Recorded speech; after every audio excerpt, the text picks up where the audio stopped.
আল্লাহ পাক রব্বুল আলামিন বছরের মধ্যে শ্রেষ্ঠ একটি মাস দিয়েছেন, যে মাসের নাম হলো রমজান মাস। রমজানের মধ্যে আল্লাহ তাআলা শ্রেষ্ঠ কিছু দিন দিয়েছেন, সেটা হলো রমজানের শেষ দশক, শেষের 10 দিন। এই শেষের 10 দিনের মধ্যে আল্লাহ পাক রব্বুল আলামিন দামি একটি রাত, যে রাতের নাম হলো লাইলাতুল কদর। সুবহানাল্লাহ। তাহলে সবথেকে দামি মাসের নাম কি? রমজান মাস। রমজান মাসের মধ্যে সবথেকে দামি দিন কোনগুলো? শেষের 10 দিন। শেষের 10 দিনের মধ্যে সবথেকে দামি রাত কোনটি? লাইলাতুল কদর। সুবহানাল্লাহ। শবে কদর নামে আমরা যেটাকে চিনি, এটা হলো আল্লাহ তাআলার সৃষ্টি জগতের মধ্যে পুরো বছরের মধ্যে সবথেকে দামি রাতের নাম হলো লাইলাতুল কদর। সুবহানাল্লাহ। সম্মানিত মুসল্লিবৃন্দ, এ সম্পর্কে আল্লাহ পাক রব্বুল আলামিন সূরাতুল কদর নাজিল করেছেন। আল্লাহ তাআলা বলেছেন, ইন্না আনজালনাহু ফি লাইলাতিল কদর। আল্লাহ তাআলা বলেছেন, আমি নিশ্চয়ই কোরআন নাজিল করেছি। কবে? আমি আল্লাহ কোরআন নাজিল করেছি লাইলাতুল কদরে। ওমা আদরাকা মা লাইলাতুল কদর। পয়গম্বরকে প্রশ্ন করা হয়, হে নবী, আপনি কি জানেন লাইলাতুল কদর কি, এটার মর্যাদা কি? আল্লাহ তাআলা নিজেই উত্তর দিচ্ছেন, লাইলাতুল কদরি খায়রুম মিন আলফি শাহর। লাইলাতুল কদর এমন এক রাত, এমন এক রাত, এ রাত আল্লাহ তাআলা বলেছেন 1000 মাস থেকে উত্তম। 1000 মাসের থেকেও একটি রাত দামি, সেই রাতের নাম কি? লাইলাতুল কদর, শবে কদর। সম্মানিত মুসল্লিবৃন্দ, এরপরে আল্লাহ পাক রব্বুল আলামিন বলেন, তানাজ্জালুল মালাইকাতু ওয়ার রূহু ফিহা বিইذনি রাব্বিহিম মিন কুল্লি আমর। এ রাত এমন এক রাত, এ রাতে আল্লাহ পাক রব্বুল আলামিনের ফেরেশতা জিবরাইল আলাইহিস সালাতু ওয়াস সালাম এবং তার সাথে অগণিত ফেরেশতারা আল্লাহ তাআলার অনুমতি ক্রমে সকল সিদ্ধান্ত নিয়ে জমিনে অবতরণ করেন। সুবহানাল্লাহ। হযরতে জিবরাইল আলাইহিস সালাতু ওয়াস সালামের নেতৃত্বে ফেরেশতাদের দল এই রাতে, লাইলাতুল কদরের রাতে জমিনে চলে আসেন, প্রথম আসমানে চলে আসেন। সুবহানাল্লাহ। সম্মানিত মুসল্লিবৃন্দ, আল্লাহ তাআলা বলেন, সালাম। এটা কোন রাত? এটা হলো শান্তির রাত, বরকতের রাত। হিয়া হাত্তা মাতলাইল ফাজর।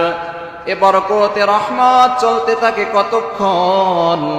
ফজর হওয়া পর্যন্ত, ফজরের আজান পর্যন্ত রহমত বরকত চলতে থাকে। এটা হলো লাইলাতুল কদরের ফজিলত, শবে কদরের রাতের ফজিলত। সম্মানিত মুসল্লিবৃন্দ, কখন লাইলাতুল কদর সম্পর্কে সূরা নাজিল হয়েছে? সূরা নাজিলের প্রেক্ষাপট হলো, বনি ইসরাইলের একজন ব্যক্তি ছিল, আল্লাহর রাসূল বয়ান করতেছেন সাহাবায়ে কেরামের সামনে, হে সাহাবায়ে কেরাম, বনি ইসরাইলের একজন ব্যক্তি ছিল, যে ব্যক্তি 1000 মাস আল্লাহ পাক রব্বুল আলামিনের পক্ষে বাতিলের বিপক্ষে যুদ্ধ করেছেন। সুবহানাল্লাহ। কত মাস? 1000 মাস এক ব্যক্তি যুদ্ধ করেছে।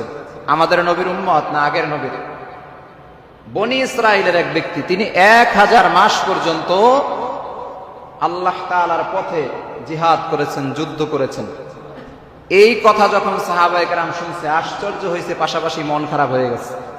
তাহলে তো এই ব্যক্তি 1000 মাস পর্যন্ত যুদ্ধ করে যেই ইবাদত করেছে, যেই নেকি অর্জন করেছে, আমরা তো পাইলাম না। আমরা তো বাঁচবই 70, 80, 90, 100 বছর। তাহলে আমাদের পরিস্থিতি কি দাঁড়াবে?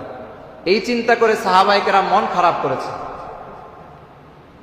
যখন সাহাবায়ে কেরামের মন খারাপ হয়, আল্লাহ পাক রব্বুল আলামিন পয়গম্বরকে জানায়া দেন, হে পয়গম্বর,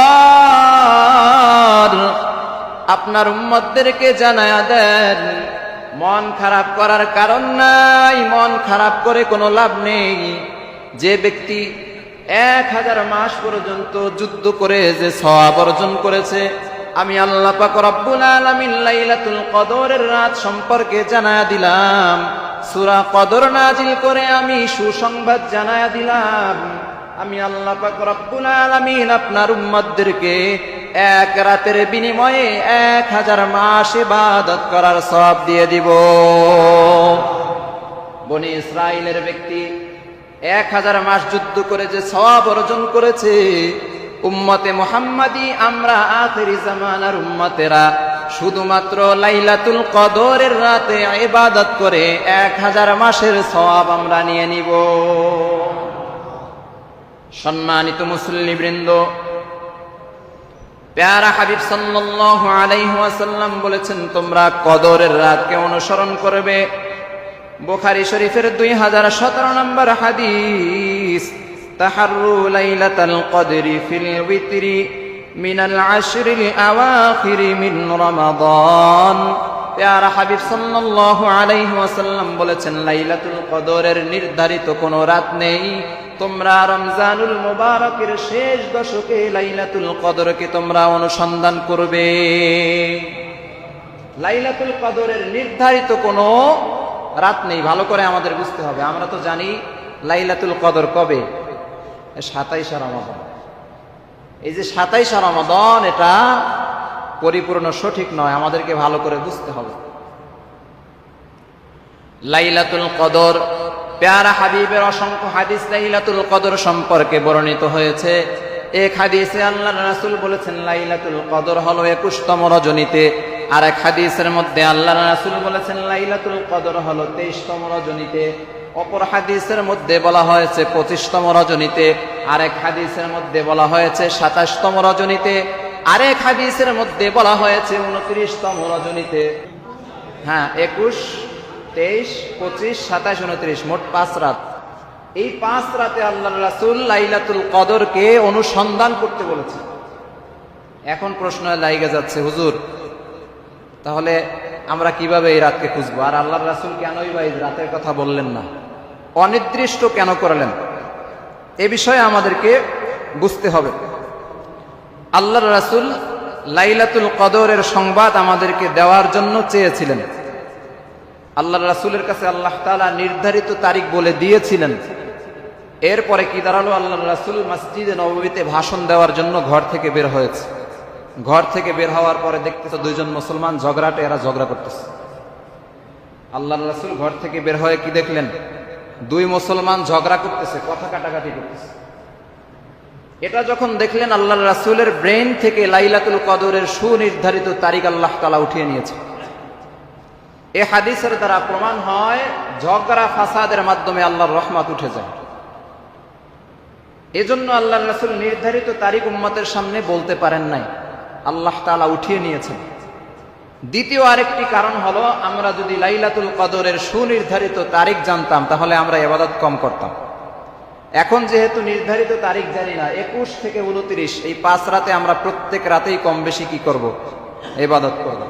অনির্দিষ্ট হওয়ার কারণে ইবাদত হবে 5 দিন, আর নির্ধারিত হলে ইবাদত করতাম কয়দিন? 1 দিন। এজন্য আল্লাহ তাআলা এখানে হিকমত অবলম্বন করেছেন। 5 রাতের কথা বলে দিয়েছেন, 5 রাত থেকে তুমি তালাশ করো না, অর্থাৎ 5 রাতে ইবাদত করো, যে কোনো 1 রাত হয়ে যাবে। সম্মানিত মুসল্লিবৃন্দ, তবে একটি হাদিস পাওয়া যায় যে হাদিসের মধ্যে সাহাবী উবাই ইবনে কাব রাদিয়াল্লাহু তাআলা আনহু বলেছেন, আল্লাহর কসম, আল্লাহর কসম, নবীজি সাল্লাল্লাহু আলাইহি ওয়াসাল্লাম আমাদেরকে যে রাতে নামাজ আদায় করতে বলেছেন সে রাতটি হলো লাইলাতুল কদরের 27তম রজনী। একটি হাদিসের মধ্যে সাপোর্ট পাওয়া যায়, তাও সাহাবী থেকে, আল্লাহর রাসূল থেকে না। আল্লাহর রাসূল থেকে 5 রাত। তাহলে এখন আমাদের করণীয় কি? যে হুজুর তাহলে কি করব? আজকের রাত থেকেই আমাদেরকে আমল বৃদ্ধি করতে হবে। আজকে কততম রজনী? 21তম। 21, 23, 25, 27, 29, এই 5 রাতেই আমাদেরকে কোমরে গামছা বেঁধে এরপরে আমল বৃদ্ধি করতে হবে। সম্মানিত মুসল্লিবৃন্দ, কদরের রাতের কিছু আলামত রয়েছে। 1 নম্বরের আলামত হলো কদরের রাতে বেশি গরমও পড়বে না, বেশি ঠান্ডাও হবে না, মাঝামাঝি পরিস্থিতি। বেশি ঠান্ডাও না, বেশি গরমও না, স্বাভাবিক আবহাওয়া থাকবে। অর্থাৎ গরমও অনুভব হবে না, বেশি ঠান্ডাও অনুভব হবে না। 2 নম্বরের আলামত হলো লাইলাতুল কদরের রাত শেষ হওয়ার পরে পরবর্তী সকালে যে সূর্য উদয় হবে, এই সূর্যের কঠিন তাপ থাকবে না, স্বাভাবিক থাকবে, আমরা সহ্য করতে পারবো, শরীরের ভিতরে প্রচন্ড তাপ লাগবে না। এটা হলো 2 নম্বরের আলামত। 3 নম্বর লাইলাতুল কদরের আলামত হলো রাতটি মোটামুটি আলোকিত হবে, বেশি অন্ধকার হবে না। 4 নম্বরে আলামত হলো ওই রাতে মোটামুটি মৃদু বাতাস প্রবাহিত হবে, মোটামুটি সামান্য বাতাস চলমান থাকবে। 5 নম্বরের আলামত হলো ওই রাত যখন আসবে, ওই রাতে ইবাদত করলে আমরা হৃদয়ে অনেক বেশি প্রশান্তি পাবো, ইবাদত করতে ভালো লাগবে। অন্য অন্য রাতের তুলনায় ওই রাতে ইবাদত করতে আমাদের হৃদয়ে বেশি প্রশান্তি অনুভব হবে। এটা আমাদের খুঁজতে হবে যে এটা কোন রাত যাচ্ছে। 6 নম্বরে আলামত হলো ওই রাতে বৃষ্টি হতে পারে, সামান্য হোক বেশি হোক বৃষ্টি হওয়ার কি আছে, সম্ভাবনা আছে। 7 নম্বর আলামত হলো কোন কোন মুসলমান যারা বেশি নেককার, এরা স্বপ্ন যোগে ওই রাতের কথা জানতে পারবে। সুবহানাল্লাহ, স্বপ্নে আল্লাহ তাআলা জানাই দিবেন যে এই রাতটা কোন রাত, লাইলাতুল কদরের রাত। 8 নম্বর আলামত হলো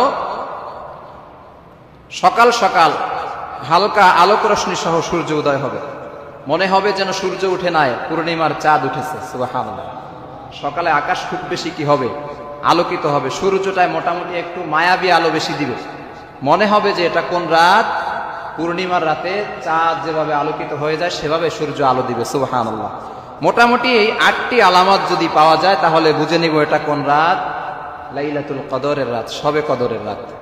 সম্মানিত মুসল্লিবৃন্দ, রমজানের শেষ দশক চলে এসেছে, এই শেষ দশকের মধ্যেই লাইলাতুল কদর খুঁজতে হবে। এই শেষ দশকে আমাদের আমল কি? পেয়ারা হাবিব সাল্লাল্লাহু আলাইহি ওয়াসাল্লাম অনেকগুলো আমলের কথা বলেছেন। 1 নম্বর কাজ হলো এই শেষের 10 রাতে কম ঘুমানো। আল্লাহর রাসূল রমজানুল মুবারকের শেষ দশকে কম কম ঘুমাতেন, বেশি বেশি ইবাদত করতেন। অন্য প্রথম 20 দিনের তুলনায় শেষের 10 দিন আল্লাহর রাসূল কম ঘুমাতেন। মানে এক হাদিসের মধ্যে পাওয়া যায় আল্লাহর রাসূল বিছানায় পিঠ লাগাতেনই না, শুইতেনই না বিছানায়। কোন 10 দিন? আজ থেকে ঈদ পর্যন্ত। 2 নম্বরের আমল হলো রমজানুল মুবারকের শেষ দশক আসার পরে আল্লাহর রাসূল লুঙ্গি শক্ত করে পরতেন, কোমর শক্ত করে বাঁধতেন। কারণ কি? কারণ হলো যেন ইবাদত বেশি করা যায়। আল্লাহর রাসূল শারীরিক মানসিক প্রস্তুতি নিয়ে রমজানের শেষ দশকে বেশি বেশি ইবাদত করতেন। তাহলে শেষ দশক এসেছে, আজকে থেকে আমাদেরও লুঙ্গি কষানোর সময়। লুঙ্গি শক্ত করে অনেকে আবার পায়জামা পরবে, বলবে হুজুর আমি পায়জামা পরছি, লুঙ্গি পরি নাই, কষানোর কি নাই, দরকার নাই। শক্ত করে বেঁধে, অর্থাৎ ইবাদতের দিকে বেশি মনোযোগী হতে হবে, নামাজ বৃদ্ধি করতে হবে। আল্লাহর রাসূল শক্ত করে কেন বাঁধতেন? আল্লাহর রাসূল রাতে বেশি নামাজ পড়তেন। নামাজে দাঁড়িয়ে থাকলে অনেক সময় লুঙ্গি কি হয়ে যায়, লুঙ্গি ঢিলা হয়ে যায়। আল্লাহর রাসূল শক্ত করে বেঁধে নিতেন, ইবাদতে যেন কোনো ধরনের সমস্যা সৃষ্টি না হয়। 3 নম্বরে আমল হলো পেয়ারা হাবিব সাল্লাল্লাহু আলাইহি ওয়াসাল্লাম রমজানের শেষ দশকে ইতিকাফ করতেন। ইতিকাফ করার গুরুত্বপূর্ণ একটি কারণ হলো ইতিকাফ যদি করা হয় তাহলে বান্দা লাইলাতুল কদরের রাতটাকে সহজেই আমলে পরিণত করতে পারে। এক ব্যক্তি যদি দুনিয়াবি কাজ বাদ দিয়ে ইতিকাফে বসে থাকে, তার জন্য আমল করা সহজ। 21 থেকে 29 প্রত্যেক রাত সে খুব বেশি আমল করতে পারবে, কারণ দুনিয়াবি কোনো ঝামেলা নাই। এ কারণে আল্লাহর রাসূল শেষ দশকে কি করতেন? ইতিকাফে বসতেন, যেন লাইলাতুল কদরের রাতটাকে বেশি গুরুত্বপূর্ণ করা যায়, বেশি আমল করা যায়। সুবহানাল্লাহ। 4 নম্বরে আমল হলো আল্লাহর রাসূল লাইলাতুল কদরের রাতে বেশি বেশি দোয়া করতেন। আল্লাহুম্মা ইন্নাকা আফুউন তুহিব্বুল আফওয়া ফাআফু আন্নী।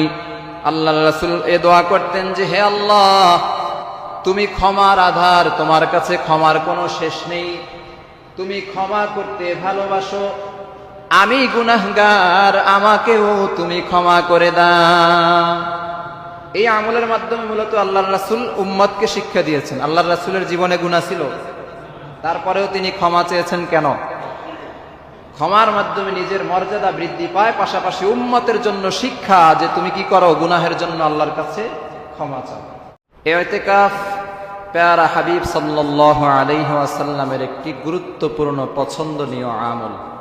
আল ফিকহু আলাল মাযাহিবিল আরবাআ নামক কিতাবে বর্ণিত হয়েছে ইতিকাফ এর আবিধানিক অর্থ হলো কোনো কিছুর প্রতি মনোনিবেশ করা, নির্ধারিত কোনো জায়গায় অবস্থান করা, কোনো জায়গায় নিজেকে আবদ্ধ রাখা, আল্লাহর ঘরে নিজেকে সম্পৃক্ত করা। অনেকগুলো অর্থ আমরা পাইলাম। সবগুলো কথার মূল কথা হলো দুনিয়া থেকে বিচ্ছিন্ন হয়ে যাওয়ার নাম হলো ইতিকাফ। দুনিয়া থেকে আমাদেরকে কি হতে হবে? বিচ্ছিন্ন হতে হবে। অর্থাৎ দুনিয়াবি যাবতীয় সমস্ত কাজ কাম বাদ দিয়ে নিজেকে আল্লাহর ঘরে নির্ধারিত একটি জায়গায় আবদ্ধ করে রাখার নাম হলো ইতিকাফ। পারিভাষিক অর্থ হলো ইবাদতের উদ্দেশ্যে নির্দিষ্ট নিয়মে মসজিদে অবস্থান করাকে ইতিকাফ বলা হয়। কিসের উদ্দেশ্যে? ইবাদতের উদ্দেশ্যে নির্দিষ্ট নিয়মাবলী মেনে আল্লাহর ঘর মসজিদে অবস্থান করাকে কি বলা হয়? ইতিকাফ বলা হয়। এই ইতিকাফ এটা নগদে শুরু হয় না, মানে আল্লাহর রাসূলের জামানা থেকেই যে শুরু হয়েছে বিষয়টা এমন নয়। ইতিকাফ শুরু হয়েছে আজ থেকে প্রায় 4000 বছর আগে। জোরে বলেন সুবহানাল্লাহ। কত বছর আগে? 4000 বছর আগে। আল্লাহর রাসূল দুনিয়া থেকে চলে গেছেন প্রায় 1500 বছর আগে। তাহলে আল্লাহর রাসূল দুনিয়াতে আসারও 2500 বছর আগে ইতিকাফের প্রচলন শুরু হয়েছে। সুবহানাল্লাহ। তাহলে এটা নতুন কোনো আমল না, অনেক পুরাতন আমল। এটা যে পুরাতন আমল এ সম্পর্কে আল্লাহ তাআলা কোরআনে হাকিমের মধ্যে দলিল দিয়েছেন। সূরাতুল বাকারার 125 নম্বর আয়াতের মধ্যে আল্লাহ তাআলা বলেছেন, ওয়া'আহিদনা ইলা ইব্রাহিমা ওয়া ইসমাঈলা আন তাহহিরা বাইতিয়া লিত-তাইফিন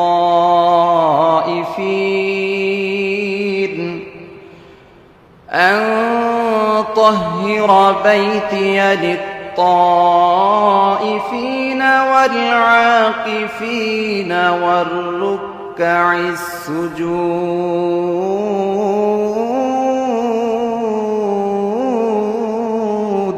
الله أكبر। আল্লাহ পাক রব্বুল আলামিন সূরাতুল বাকারার 125 নম্বর আয়াতের মধ্যে বর্ণনা করেছেন, আল্লাহ তাআলা বলেন, আমি ইব্রাহিম এবং ইসমাঈল আলাইহিমুসসালাতু ওয়াসসালামকে এ মর্মে আদেশ করেছিলাম। কি আদেশ করেছি? যে হে আমার ইব্রাহিম, হে আমার ইসমাঈল, আমার ঘরকে পবিত্র রাখো।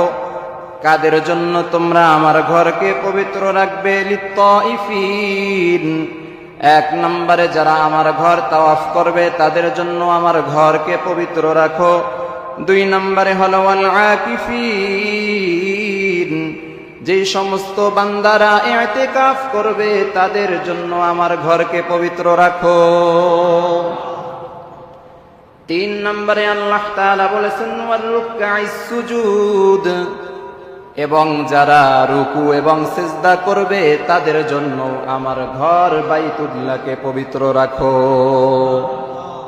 তাহলে আল্লাহ তাআলা ইব্রাহিম আলাইহিস সালাতু ওয়াস সালাম এবং তার সন্তান ইসমাঈল আলাইহিস সালাতু ওয়াস সালামকে আদেশ করেছেন আমার ঘর পবিত্র রাখো। কোন ঘর?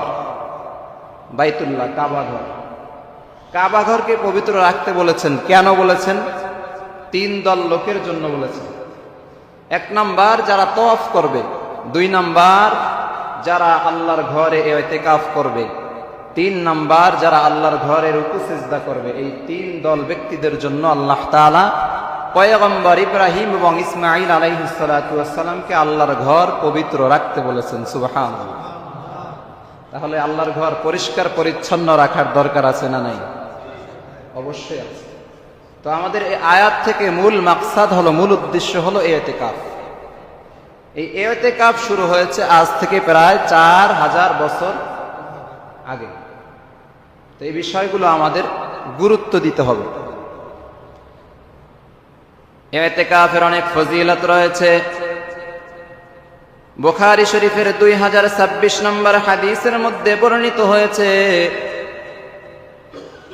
কানা ইয়াতাকিফুল আশরাল আওয়াখির মিন রমাদান হাত্তা তাওয়াফাহুল্লাহ। আয়েশা রাদিয়াল্লাহু তাআলা আনহা বর্ণনা করেছেন, প্যারা হাবিব সাল্লাল্লাহু আলাইহি ওয়াসাল্লাম রমজানের শেষ দশকে শেষ 10 দিনে ইতিকাফ করেছেন। এটা শুধুমাত্র এক রমজান, 2 রমজান নয়, আল্লাহর রাসূল মৃত্যু পর্যন্ত রমজানের শেষ 10 দিনে ইতিকাফ করেছে। এই আমলটা আল্লাহর রাসূলের মৃত্যু পর্যন্ত জারি ছিল। এমনকি আল্লাহর রাসূল একবার রমজানের শেষ দশকে ইতিকাফ করতে পারেন নাই, পরবর্তী বছরে ইতিকাফ করেছেন 20 দিন। কতদিন কাজ আদায় করেছেন, এত গুরুত্ব দিয়েছেন ইতিকাফকে। এজন্য আমরাও ইতিকাফকে গুরুত্ব দিব। 2 নম্বর ফজিলত, আল মুজামুল আওসাত লিত-তাবরানী নামক কিতাবের 7326 নম্বর হাদিসের মধ্যে বর্ণিত হয়েছে, ومن اعتكف يوما ابتغاء وجه الله جعل الله بينه وبين النار 3 خنادق। প্যারা হাবিব সাল্লাল্লাহু আলাইহি ওয়াসাল্লাম বলেছেন, যে ব্যক্তি আল্লাহ তাআলার সন্তুষ্টির জন্য একদিন ইতিকাফ করবে, আল্লাহ তাআলা তার এবং জাহান্নামের মাঝে 3টি পরীক্ষা সৃষ্টি করে দিবেন। অর্থাৎ আল্লাহ তাআলা 3টি গর্ত তৈরি করবে। পরীক্ষা মানে বড় কূপ খনন করা। হাদিসের শেষ অংশের মধ্যে আল্লাহর রাসূল বলেছেন, এই যে আল্লাহ তাআলা পরীক্ষা খনন করবেন, এই পরীক্ষার সীমানা কত দূর। কুল্লু খানদাকিন আবাদু মিম্মা বাইনাল খাফিকাইন। প্যারা হাবিব সাল্লাল্লাহু আলাইহি ওয়াসাল্লাম বলেছেন, উম্মত, আল্লাহ তাআলা যে 3টি পরীক্ষা খনন করবেন, এ পরীক্ষা কত বড় হবে, কত বড় হবে। পৃথিবীর পশ্চিম সীমান্ত থেকে পূর্ব সীমান্ত পর্যন্ত যত দূর, আল্লাহ তাআলা এক একটা পরীক্ষাকে সেই পরিমাণ খনন করবে। তাহলে জাহান্নাম থেকে বান্দাবান্দিকে, ইতিকাফকারী বান্দাবান্দিকে আল্লাহ তাআলা কতটা দূরত্বে রাখবেন। এই দুনিয়ার পশ্চিম থেকে পূর্ব প্রান্ত এরকম 3 পৃথিবীকে একত্রিত করার পরে যেই পরিমাণ দূরত্ব হয়, আল্লাহ তাআলা ইতিকাফকারী বান্দাবান্দিকে জাহান্নাম থেকে তত দূরে নিয়ে যাবে। সুবহানাল্লাহ। সম্মানিত মুসল্লিবৃন্দ, 3 নম্বর ফজিলত, ইবনে মাজাহ শরীফের 1781 নম্বর হাদিসের মধ্যে বর্ণিত হয়েছে, প্যারা হাবিব সাল্লাল্লাহু আলাইহি ওয়াসাল্লাম বলেছেন, যে ব্যক্তি নিজেকে ইতিকাফে রাখার জন্য আল্লাহর ঘর মসজিদে বসে যায়, একজন পাক্কা নেককার ব্যক্তি দুনিয়াতে ঘোরাফেরা করে যত পরিমাণ নেক আমল করবে, আল্লাহ তাআলা ইতিকাফকারী বান্দার আমলনামায় অটোমেটিক সেই পরিমাণে নেকি দিয়ে দিবে। একজন নেককার ব্যক্তি যিনি গুনাহ করে না, এই নেককার ব্যক্তি বাহিরে বসে অর্থাৎ মসজিদের ইতিকাফে না বসে যত পরিমাণ নেক আমল 24 ঘন্টা সে করতে থাকবে, এরকম ভাবে 10 দিনে যত নেক আমল করবে, এর থেকেও বেশি নেকি আল্লাহ তাআলা দিবে। কাকে? যে ব্যক্তি ইতিকাফে বসবে। এটা আমল করার জন্য না, আমল করা শর্ত না, সে যদি শুধু বসে থাকে আমল করে নাই, তাতে এই পরিমাণ নেকি আল্লাহ তাআলা ইতিকাফকারীর বান্দায় আমলনামায় দান করবেন। সুবহানাল্লাহ। আল মুজামুল কাবীর লিত-তাবরানী নামক কিতাবে 2888 নম্বর হাদিসের মধ্যে বর্ণিত হয়েছে, মান ইতাকাফা 10রান ফি রমাদানা কানা কাহাজ্জাতাইনি ওয়া উমরাতাইন। প্যারা হাবিব সাল্লাল্লাহু আলাইহি ওয়াসাল্লাম বলেছেন, যে ব্যক্তি রমজানুল মুবারকের শেষ দশকে ইতিকাফে বসবে, আল্লাহ পাক রব্বুল আলামিন ওই বান্দার আমলনামায় 2টি উমরা হজ এবং 2টি কবুল হজের সওয়াব দিয়ে দিবে। বড় হজ করতে কয় টাকা লাগে? 6 লাখ টাকা। উমরা হজ তাহলে 4টা, 2টা উমরা হজ, 2টা বড় হজ। কি পরিমাণ অর্থ খরচ হবে? অর্থ খরচ করার পরেও কবুল হবে কিনা কোনো গ্যারান্টি আছে? নাই। কিন্তু কোনো বান্দা যদি ইতিকাফে বসে, কোনো বান্দি যদি নিজ ঘরে ইতিকাফে বসে আল্লাহ তাআলা ওই ব্যক্তির আমলনামায় 2টি বড় হজ 2টি ওমরা হজ মোটমাট 4টি হজের সওয়াব আমলনামায় দান করবে। সুবহানাল্লাহ। সম্মানিত মুসল্লিবৃন্দ, ইতিকাফে বসার কিছু শর্ত রয়েছে। 1 নম্বর শর্ত হলো মুসলমান হতে হবে, মুসলমান ব্যতীত অন্য কারো জন্য ইতিকাফ নয়। 2 নম্বরের শর্ত হলো বুঝমান হতে হবে, বালেগ হওয়া শর্ত নয় কিন্তু বুঝমান হতে হবে। অনেক নাবালেগ ছোট ছোট সন্তানেরা আছে, বুঝমান কিন্তু বালেগ নয়। এরকম ভাবে নাবালেগ হলেও সমস্যা নেই কিন্তু বুঝমান হতে হবে। 3 নম্বরের শর্ত হলো ইতিকাফের নিয়ত করতে হবে। 4 নম্বরের শর্ত হলো রোজাদার হতে হবে। তাহলে শর্ত কয়টি? 4টি শর্ত ইতিকাফে বসার জন্য। 1 নম্বর মুসলমান হতে হবে, মুসলমান ছাড়া বিধর্মীর জন্য কি নেই? ইতিকাফ নেই। অনেক বিধর্মী দেখবেন সাধনা করে, নিরিবিলি বৈশা বৈশা সাধনা করে, এটা কি ইতিকাফ হবে? না, কারণ সে কি না? মুসলমান না। তাহলে 2 নম্বর হলো বুঝমান হতে হবে, নাবালেগ হলেও সমস্যা নেই, বুঝমান হতে হবে। 3 নম্বর শর্ত হলো ইতিকাফের নিয়ত করতে হবে, মনে মনে নিয়ত থাকতে হবে যে আমি ইতিকাফে বসেছি। 4 নম্বর হলো রোজাদার হতে হবে, যে ব্যক্তি রোজা রাখবে না তার কোনো ইতিকাফ নাই। রোজা ছাড়া ইতিকাফ হবে না, এটা ভালো করে আমাদের বুঝতে হবে। ইতিকাফে বসলাম, রোজা রাখলাম না, এই ইতিকাফ কবুল হবে না। তাহলে রমজানের শেষ দশকে ইতিকাফে বসার জন্য শর্ত কি? রোজা রাখতে হবে। রোজা না রেখে ইতিকাফ কবুল হবে না। এই ইতিকাফ ভঙ্গের আবার অনেকগুলো কারণ আছে। ইতিকাফ কোন কারণে ভেঙে যায় এগুলো আমাদেরকে জানতে হবে। 1 নম্বর কারণ হলো জরুরি প্রয়োজন ছাড়া যদি কেউ মসজিদের বাহিরে যায়।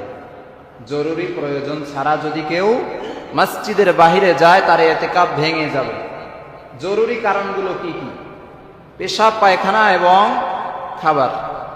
মোটামুটি এই 3টি কারণে একটা মানুষ মসজিদের বাহিরে যেতে পারে, তা দূরে না, আয়ত্তের মধ্যে, মসজিদের সাথে থাকতে হবে, কাছাকাছি থাকতে হবে। তাহলে পেশাব, পায়খানা এবং খাবার সংগ্রহ করার জন্য মসজিদ থেকে বের হওয়ার অনুমতি আছে। এছাড়া বিকল্প আর কোনো কারণে মসজিদ থেকে বের হওয়ার অনুমতি নাই। ভালো করে আমাদের খেয়াল করতে হবে। যদি আমরা বের হই জরুরি প্রয়োজন ছাড়া, এই 3টি কারণ ছাড়া, তাহলে আমাদের ইতিকাফ ভেঙে যাবে। 2 নম্বরে জানাজার জন্যও বের হতে পারবে না। মসজিদের সামনেও যদি জানাজা হয় ইতিকাফকারী কি করতে পারবে না? বের হতে পারবে না। জানাজার থেকে তার আমল বেশি দামি। ইতিকাফকারীর আমল জানাজার থেকে বেশি দামি, সে জানাজায় বের হতে পারবে না। 3 নম্বর, ইতিকাফ থাকা অবস্থায় রাতের বেলাও স্ত্রীর সাথে সম্পর্ক করা যাবে না, সহবাস করা যাবে না, তাহলেও ইতিকাফ ভেঙে যাবে। 4 নম্বরে রোজা ভাঙা যাবে না, তাহলেও কি হয়ে যাবে? ইতিকাফ ভেঙে যাবে। যার রোজা ভেঙে যাবে তার ইতিকাফও ভেঙে যাবে। আমরা বিষয়গুলো লক্ষ্য রাখবো। 5 নম্বর হলো শিরক এবং কুফর করা যাবে না। কোনো ব্যক্তি ইতিকাফে বসেছে, সেখানে বসে বসে আল্লাহর সাথে কি করছে? শরীক করছে। 2টা সিজদার, একটা মাইরে দিছে প্রিয় বাবারে আর একটা আল্লাহরে। ইতিকাফ আছে না গেছে? শিরক করলে ইতিকাফ থাকবে না, ভেঙে যাবে। এই 5টি কারণ আমরা স্মরণ রাখবো। এখন কথা হলো ইতিকাফে বসে আমাদের করণীয় কি কি কাজ করতে হবে। 1 নম্বর, ইতিকাফে বসে প্রথমে আমাদের একাগ্রতা আনতে হবে। অর্থাৎ আমি দুনিয়া বিমুখ হয়ে গেলাম, দুনিয়া ছেড়ে আমি আল্লাহর ঘরে বসলাম। এখন মনোযোগ হবে শুধুমাত্র কার দিকে? আল্লাহর দিকে। একাগ্রতা আনতে হবে। দুনিয়াবি বিষয়গুলো মাথায় আনাই যাবে না, দূরে রাখতে হবে। যথাসম্ভব চেষ্টা করতে হবে একাগ্রতা সৃষ্টি করার, আল্লাহর দিকে মনোযোগী হওয়া। 2 নম্বর করণীয় হলো বেশি বেশি কোরআন তেলাওয়াত করা। ইতিকাফে বসা ব্যক্তি বেশি বেশি কি করবে? কোরআন তেলাওয়াত করবে। 3 নম্বর হলো বেশি বেশি জিকির করা। 4 নম্বর বেশি বেশি আল্লাহ তাআলার কাছে দোয়া করা। 5 নম্বর আল্লাহ পাক রব্বুল আলামিন যে ইতিকাফকারী ব্যক্তির সাথে আছেন এটা অনুভব করা। অনুভব করে করে নিজেকে প্রশান্তি দেওয়া যে আমার সাথে কে আছেন? আল্লাহ আছেন। অনেক মানুষ একা ইতিকাফে বসতে ভয় পায়। ভয়ের কিছু নেই। ইতিকাফকারী ব্যক্তির সাথে কে আছেন?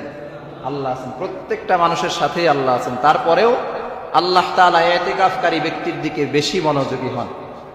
এজন্য ভয়ের কোনো কারণ নেই। ইতিকাফের আলোচনা আমরা এখানেই শেষ করলাম। তবে এখন কথা হলো ইতিকাফে কারা কারা বসবেন? দ্রুত গতিতে এটা ফাইনাল করতে হবে। আজকে মাগরিবের আগে অর্থাৎ সূর্য ডুবে যাওয়ার আগেই আল্লাহর ঘরে এসে বসতে হবে, আর একেবারে ঈদের চাঁদ দেখা পর্যন্ত বের হওয়া যাবে না। তাহলে আজকের মধ্যে ফাইনাল করবেন, এতেকাফে বসবেন। না বসলে পুরো এলাকাবাসী আমরা কি হয়ে যাব? গুনাহগার হয়ে যাব। এতেকাফে বসলে আপনার ফায়দা বেশি, এলাকাবাসীর না। আপনি যিনি বসবেন তার উপকার সব থেকে বেশি। আল্লাহ তাআলা আমাদেরকে যেন এতেকাফে বসার তৌফিক দান করেন, সকলে বলি আমিন। যাকাত দেওয়ার ক্ষেত্রে অনেকে প্রশ্ন করেন যে হুজুর আমার কাছে স্বর্ণ আছে অল্প, পাশাপাশি রূপা আছে। এই বিষয়গুলো বলেছিলাম, তারপরে অনেকে ভুল বুঝতেছেন। যদি শুধু স্বর্ণ থাকে তাহলে হতে হবে 7.5 ভরি। যদি স্বর্ণ আছে রূপাও আছে তাহলে হতে হবে 52.5 ভরি রূপার যে দাম হয়, অর্থাৎ 95,000 টাকা। স্বর্ণ এবং রূপা মিলেও যদি 95,000 টাকা দাম হয় তার জন্য জাকাত দেওয়া ফরজ। স্বর্ণ নাই, রূপা আছে আর টাকা আছে, দুইটা মিলেও যদি 95,000 টাকা দাম, ওই টাকা আপনার অতিরিক্ত হয় তাহলে এটার উপরেও জাকাত কি হবে? ফরজ হবে। জাকাত কত টাকা ফরজ? 100 টাকায় 2.5 টাকা, 100 টাকায় 2.5 টাকা। তাহলে 1 লক্ষ টাকায় আসে 2500 টাকা। 1 লক্ষ টাকায় 2500 টাকা জাকাত আসে। এভাবে হিসাব করে করে আমরা জাকাত দিব। আল্লাহ তাআলা আমাদেরকে যেন সমস্ত কথাগুলো বুঝে আমল করার তৌফিক দান করেন।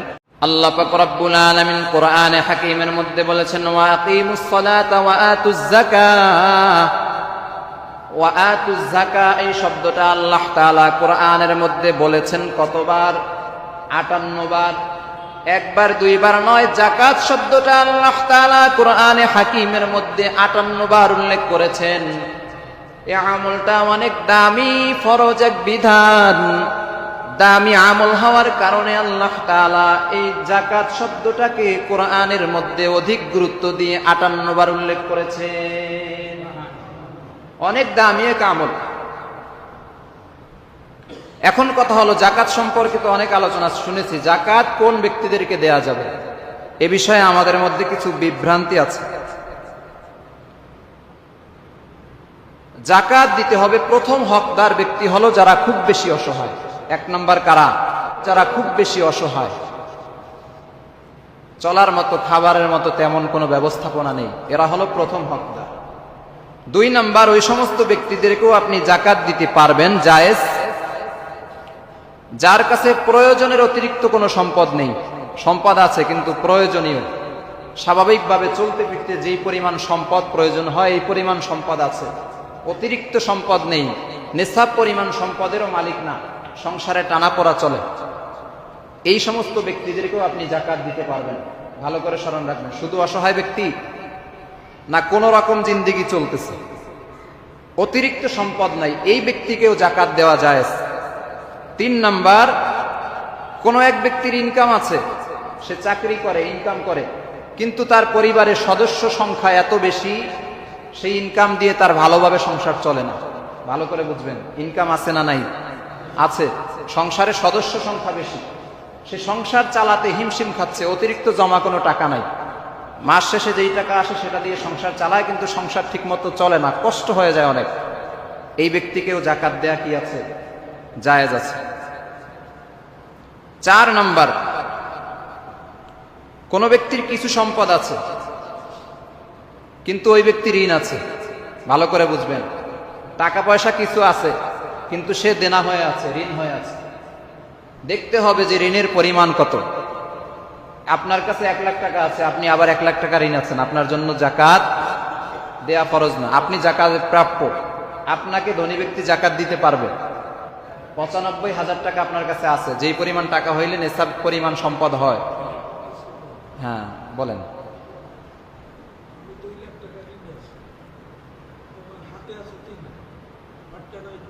হ্যাঁ, তাহলে আপনার উপর জাকাত ফরজ। মোটমাট দেখতে হবে, ঝামেলা মুক্ত 95,000 টাকা না, 3 লাখের না, আপনার 1 লাখের ফরজ। বাকি 2 লাখ আপনি ঋণ দিয়ে দিবেন, হাতে রাখলে ওটার তাও দিতে হবে, ঋণ আপনি পরিশোধ করে ফেলবেন। তাহলে আমাদেরকে লক্ষ্য রাখতে হবে, সম্পদ আছে কিন্তু সে সমপরিমাণ টাকা ঋণ আছে, তার উপরে জাকাত ফরজ না, সে জাকাত খেতে পারবে। ধনাঢ্য ব্যক্তি তাকে কি করবে? জাকাত দিবে। 5 নম্বরে, এমন এক ব্যক্তি প্রচুর সম্পদের মালিক, কিন্তু এমন এক জায়গায় গেছে, সেখানে যাওয়ার পরে তার সাথে যত টাকা পয়সা ছিল সব চুরি হয়ে গেছে। এই ব্যক্তিকে এখন আপনি জাকাত দিতে পারবেন, সে জাকাতের প্রাপ্য। তবে কতটুকু নিবে? যতটুকু নিলে সে বাড়ি পর্যন্ত পৌঁছতে পারে। আবার আরেক ব্যক্তি অনেক সম্পদের মালিক ছিল, কিন্তু সব ডাকাতে নিয়ে গেছে। এখন এই ব্যক্তিকেও আপনি কি করতে পারবেন? জাকাত দিতে পারবেন। সে ধনী ব্যক্তি হওয়ার পরেও মুহূর্তের ভিতরে যে ফকির হয়ে গেছে, এখন সে জাকাত প্রাপ্য। 6 নম্বরে আরেক দল ব্যক্তির সাথে ব্যক্তিদেরকে আমি যোগ করতেছি। এরা হলো আপন ভাই বোনকে আপনি জাকাত দিতে পারবেন যদি তারা জাকাত প্রাপ্য হয়। তারা যদি অসহায় হয় তাহলে আপন ভাই বোনদেরকে জাকাত দিতে পারবেন। বাতিজা বাতিজি তাদেরকেও জাকাত দিতে পারবেন। ভাগ্নে ভাগ্নি তাদেরকেও দিতে পারবেন। সৎ বাবা মা, সৎ দাদা দাদি এবং সৎ বাবা মা এদেরকেও দিতে পারবেন। আপন বাবা মা দাদা দাদিকে দেওয়া যাবে না, সৎ যারা তাদেরকে দেওয়া যাবে। শ্বশুর শাশুড়িকে জাকাত দিতে পারবেন যদি তারা জাকাতের যোগ্য হয়। এরপরে দুধ ছেলে দুধ মেয়ে, বিষয়টা আমরা সহজে বুঝবো। কোনো একটা সন্তান আপনার স্ত্রীর সন্তান না, কিন্তু দুধ পান করেছে আপনার স্ত্রীর, তাকে আপনি কি করতে পারবেন? যদি অসহায় জাকাত দিতে পারবেন। দুধ মা বাবা, আপনি ছোট ছিলেন তখন আপনাকে কোনো মা দুধ খাওয়াইছে, ওই বাবা মাকেও আপনি জাকাত দিতে পারবেন। মোটমাট কথা হলো সৎ যারা, সৎ বাবা মা, সৎ দাদা দাদি এদেরকে জাকাত দিতে পারবেন। শ্বশুর শাশুড়িকেও দিতে পারবেন। ভাই বোন, বাতিজা বাতিজি, ভাগ্নে ভাগ্নি, চাচা ফুফু, খালা মামা এদেরকেও জাকাত দিতে পারবেন। এই মোটামুটি 6 দল ব্যক্তিদের কথা বললাম, এদেরকে আপনি জাকাত দিতে পারবেন, শুধু দরিদ্র না, বিষয়টা লক্ষ্য রাখবেন। এখন এই 6 দল ব্যক্তিদের মধ্যে আপনার আশেপাশের আত্মীয় স্বজনও থাকতে পারে, এলাকার অনেক মানুষও করতে পারে, অনেক আলেম ইমাম সাহেবরাও আছে তারাও করতে পারে। এগুলো যাচাই বাছাই করে এরপরে আমরা জাকাত দিব। আর জাকাতের ক্ষেত্রে আমরা লক্ষ্য রাখবো, আমরা জাকাতের ক্ষেত্রে যেন ওই যে কিছু কম দামি লুঙ্গি আর কিছু কাপড় দিয়ে বিদায় যেন না করি, এই প্রথা কিন্তু ইসলামে সঠিক না। নরমাল কাপড়, নরমাল লুঙ্গি, সময় একেবারে সংক্ষিপ্ত, কথাগুলো শেষ করতে হবে। মাদ্রাসায় যদি আলাদা ফান্ড থাকে যেখানে শুধুমাত্র এতিমদের টাকা খরচ করা হয়, এতিমদের জন্য, ওখানে আপনি দিতে পারবেন। আর যদি মিশ্রণ হয় যে ধনীও খাচ্ছে গরিবও খাচ্ছে এতিমও খাচ্ছে, এই জায়গায় দেওয়া ঠিক হবে না, আলাদা থাকতে হবে। অর্থাৎ দরিদ্র ব্যক্তি এবং একেবারে মিসকিন যারা এতিম, এই 2 দল ব্যক্তিদেরকে আপনি জাকাত দিতে পারবেন। তবে মাদ্রাসায় আলাদা ফান্ড আছে কিনা আগে জিজ্ঞেস করে নিতে হবে। এরপরে না থাকলে নাই, না থাকলে দিবেন না, থাকলে আলাদা ফান্ড থাকলে তাহলে দিবেন। এগুলো আগে যাচাই বাছাই করবেন ইনশাল্লাহ। এরপরে কোন সমস্ত ব্যক্তিদেরকে জাকাত দেয়া যাবে না? ধনাঢ্য ব্যক্তি, এটা তো কোনোভাবেই দেওয়া যাবে না। যে ব্যক্তি অধিক সম্পদের মালিক, এরেও আমরা অনেকে ভুলবশত দিয়ে ফেলাই, এগুলো আমরা লক্ষ্য রাখবো। জাকাত দেওয়ার আগে ভালো করে খেয়াল রাখবো, জাকাত হলো এটা গরিব ব্যক্তি, অসহায় ব্যক্তির, এটা তার প্রাপ্য অধিকার। এই অধিকার যদি আপনি অন্যকে দেন আপনার জাকাত আদায় হবে না। যেই সমস্ত ব্যক্তির কাছে 52.5 ভরি রূপা আছে, ওই ব্যক্তিকে জাকাত দেয়া যাবে না। অথবা 7.5 ভরি স্বর্ণ আছে, ওই ব্যক্তিকেও জাকাত দেয়া যাবে না। এরপরে আসেন, কোন ব্যক্তির কাছে স্বর্ণও নাই রূপাও নাই, ওই ব্যক্তির কাছে আছে 95,000 টাকা, ঋণ নাই, এই ব্যক্তিকে জাকাত দেয়া যাবে না। জাকাত দিলে জাকাত আদায় হবে না। এই ব্যক্তি সে আরো মূলত জাকাত দিবে, কারণ তার কাছে নেশাব পরিমাণ সম্পদ 95,000 টাকা 1 বছর জমা আছে, সে আরো জাকাত দিবে। এরপরে আসেন 95,000 সমপরিমাণ, ওই টাকার সমপরিমাণ যদি কোনো ব্যক্তির কাছে অতিরিক্ত সম্পদ থাকে, অর্থাৎ ব্যবসায়িক পণ্য থাকে, তাহলেও ওই ব্যক্তিকে জাকাত দেয়া যাবে না। এরপরে আরো অনেক ব্যক্তি আছে যাদেরকে জাকাত দেয়া যাবে না। আপনার আপন মা বাবা, ভালো করে শুনবেন, আপন মা বাবা, দাদা দাদি, নানা নানি, এরপরে দাদার বাবা, এর উপরে আরো যত আছে এই সিলসিলায়, এদের কাউরে জাকাত দিতে পারবেন না, গরিব হইলেও দিতে পারবেন না।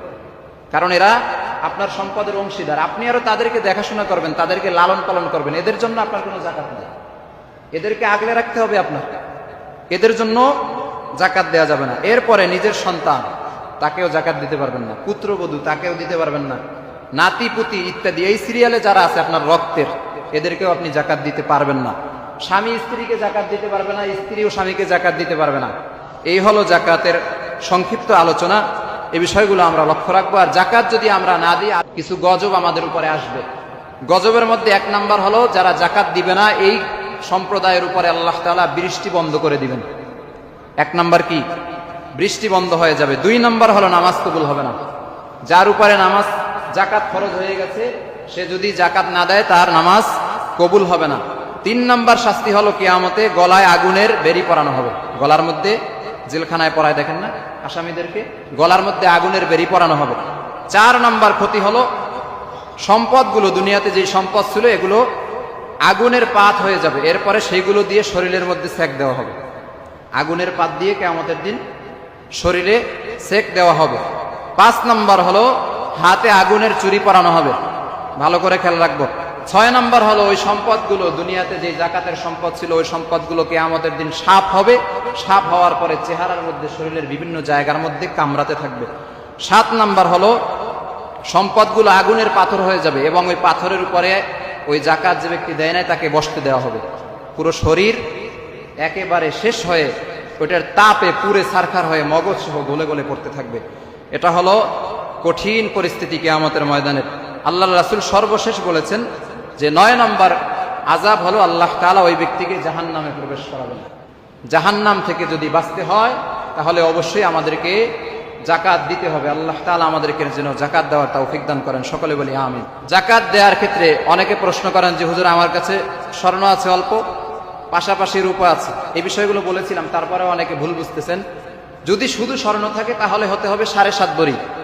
যদি স্বর্ণ আছে রূপাও আছে তাহলে হতে হবে 52.5 ভরি রূপার যে দাম হয়, অর্থাৎ 95,000 টাকা। স্বর্ণ এবং রূপা মিলেও যদি 95,000 টাকা দাম হয় তার জন্য জাকাত দেওয়া ফরজ। স্বর্ণ নাই, রূপা আছে আর টাকা আছে, দুইটা মিলেও যদি 95,000 টাকা দাম, ওই টাকা আপনার অতিরিক্ত হয় তাহলে এটার উপরেও জাকাত কি হবে? ফরজ হবে। জাকাত কত টাকা ফরজ? 100 টাকায় 2.5 টাকা, 100 টাকায় 2.5 টাকা, তাহলে 1 লক্ষ টাকায় আসে 2500 টাকা। 1 লক্ষ টাকায় 2500 টাকা জাকাত আসে। এভাবে হিসাব করে করে আমরা জাকাত দিব। আল্লাহ তাআলা আমাদেরকে যেন সমস্ত কথাগুলো বুঝে আমল করার তৌফিক দান করেন।